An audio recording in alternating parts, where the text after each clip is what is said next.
আসসালামু আলাইকুম ভাই।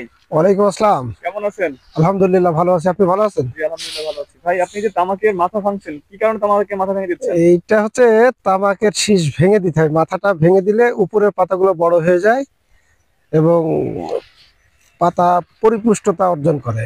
আচ্ছা, আচ্ছা। আপনি তো আমাদের এই জমিতে কি কি সার প্রয়োগ করেছেন ভাই?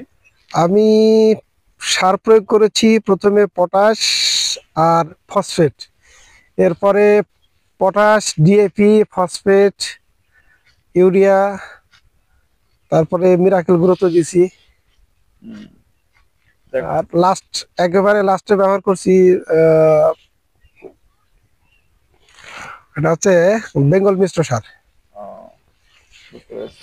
তো ধন্যবাদ ভাই। তাহলে মানে আপনার পাতা ভাঙার কারণ হচ্ছে গাছের উপরের পাতাগুলো পুষ্টতা পাবে, তাই তো? উপরে পাতাগুলো মানে সমস্ত পাতায় পরিপুষ্টতা পাবে যদি